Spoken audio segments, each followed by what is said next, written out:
Eu sou o Dr. Luiz Fernando Rodrigues, sou médico, trabalho com medicina paliativa faz 18 anos e estou aqui para levar um pouquinho do que eu aprendi do cuidado paliativo para vocês. Se você é profissional da saúde e cuida de pacientes que são portadores de doenças graves, crônicas, progressivas, sem possibilidade de cura e que estão caminhando para terminalidade, e você quer tentar melhorar a qualidade de vida, promover alívio dos sintomas e do sofrimento desses pacientes, inscreva-se no meu canal, curta, compartilhe com seus outros colegas que também são profissionais da área da saúde.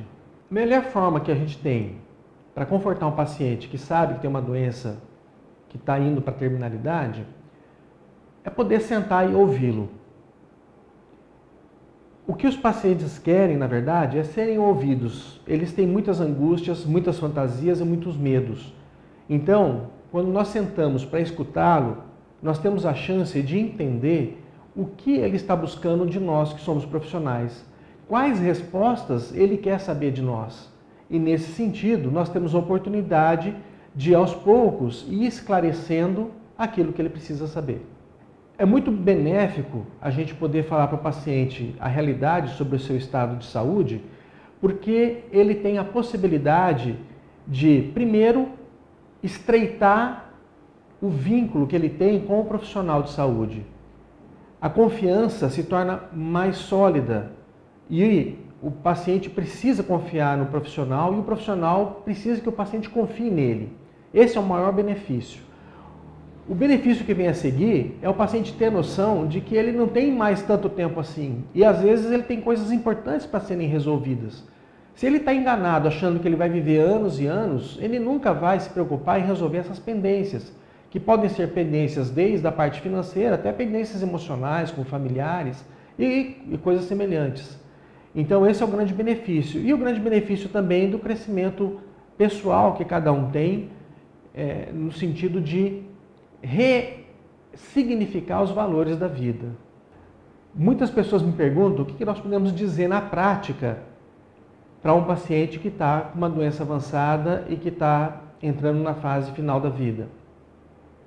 Na verdade, a gente pode dizer tudo que o paciente quiser saber, desde que ele queira saber. A grande chave desse processo de comunicação não é colocar o que nós achamos que ele quer saber, mas procurar saber o que ele quer e aí a gente colocar os nossos ouvidos a serviço dele. E a partir disso, a gente dizendo aquilo que é importante para ele. Nesse sentido, no que diz respeito à evolução de doença, ao tipo de tumor, ou tipo de doença, tipo de remédio, complicação, aí a gente não tem limites dentro da parte da informação médica.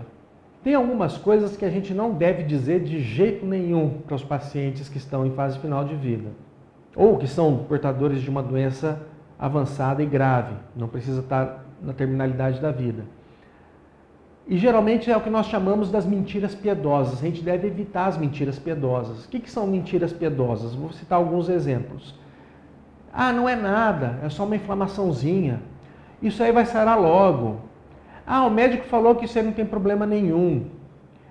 É muito frequente os pacientes perguntarem, quando nós dizemos a eles, quando eles nos perguntam e nós dizemos: ah, doutor, então eu estou com câncer, mas o meu câncer é benigno ou maligno?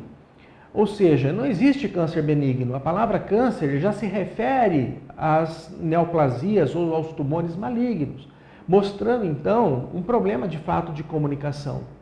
Então, nesse sentido, é que a gente deve evitar amenizar coisas que não são amenizáveis. Nós podemos até, dependendo da situação, omitir algumas coisas, mas nunca minimizar e dizer que não é aquilo, porque a doença vai progredir, ela vai evoluir, o paciente vai perceber isso e aí ele vai começar a ficar confuso com tudo que está acontecendo ao seu redor. O certo é você joga a informação e aí você espera. Aí espera qual que é a pergunta que ele vai fazer. Porque assim, eu posso chegar para o paciente e falar: olha, sua doença não tem mais cura. Aí qual que é a pergunta que ele vai fazer? Né? Aí tem um monte de perguntas. Ele pode perguntar: mas quanto tempo eu tenho? Ele pode perguntar: mas então eu vou morrer? Ou então ele vai perguntar: mas tem algum tratamento? Enfim, Então, o problema é que quando o médico fala uma coisa, ele já emenda e fala tudo, né? E vai falando, né? Então, tem as pausas, tem o silêncio, né? Tem que ver, olhar a reação da pessoa, como é que vai ser, né? Então, tem... esse processo de comunicação é um processo mais cuidadoso, deveria ser, né?